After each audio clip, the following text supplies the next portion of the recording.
විනාශයටපත් වෙච්ච කුඹුරු හෙක්ටයාර එකක් සඳහා රුපියල් 1,50,000ක වන්දි මුදලක් අනෙකුත් බඩ ඉරුඟු සහ අනෙකුත් ශේස්ත්‍ර භෝග සඳහාත් හෙක්ටයාරයකට රුපියල් 1,50,000ක වන්දි මුදලකුත් එළවලු සඳහා හෙක්ටයාරයකට ලක්ෂ 2ක වන්දි මුදලකුත් ලබා දීමට කටයුතු කරමින් පවතිනවා.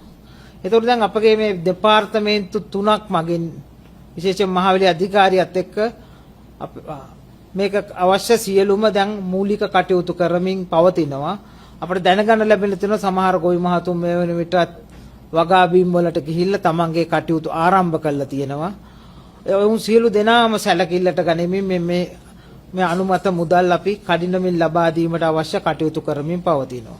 මේ වෙන විට ප්‍රදේශයේ කුෂිකර්ම පර්යේෂණ නිෂ්පාදන සහකාරවරුන් මගින් අවශ්‍ය තොරතුරු පත්‍රිකා වලට පුරවමින් තිබෙනවා. ඒ දත්ත ලැබුණු විගසම අපි ඔවුන්ට මුදල් ලබා දීමට අපි මේ වෙනකොට භාවිතා කරන ක්‍රමවේදම භාවිතා කරමින් කඩිනමින්ම ගොවීන්ට ඒ අවශ්‍ය මුදල් ලබා දීමට කටයුතු කරනවා.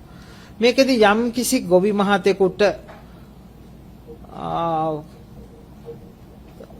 කියන්නේ මේ ආධාරය ලබා ගැනීමට යම් අපහසුතාවයක් නැත්නම් යම් ප්‍රමාදයක් වගේ පේනවා නම් ඔවුන්ට කෙලින්ම පුළුවන් අපගේ 1918 ක්ෂණික දුරකථනයට කතා කරලා ඒ තොරතුරු කියන මොකද සමහර ප්‍රදේශවල මේ රාජ්‍ය නිලධාරනුත් අපහසුතාවයටපත් වෙලා තියෙන වුණුත් මේ පීඩාවටපත් වෙලා තියෙන ඒක නිසා එවැනි කරුණුත් මග හරවා ගන්න අපේ ක්ෂණික දුරකථන අංකයෙන් අපට ලබා දෙන පණිවිඩ අපි ක්ෂණිකවම අදාළ ශාස්ත්‍ර වලට ඉදිරිපත් කරමින් ඒ කටයුත්ත අපි සිද්ධ කරන්න බලාපොරොත්තු වෙනවා. විශේෂයෙන්ම මෙතෙන්දී ගොවි මහතුන් සහ ගොවි සංවිධාන වලට විශාල වගකීමක් තියෙනවා.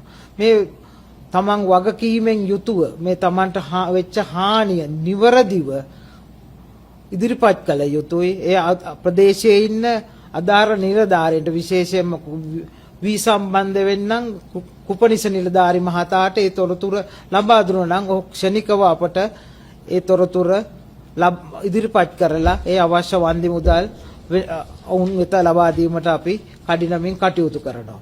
ඒ වගේම ගොවි සංවිධානත් නිතරම බලන්න තමන්ගේ ප්‍රදේශයේ යම් ගොවි මහතෙක් මග හැරිලා තියෙනවා නම් ඔහුගේ තොරතුරු හැකියක්මනින් ඔවුන්ගේ මැදිහත් වීමනොත් අපේ කුපනිස නිලධාරි මහත්වරුන්ට ලබා දෙන්න.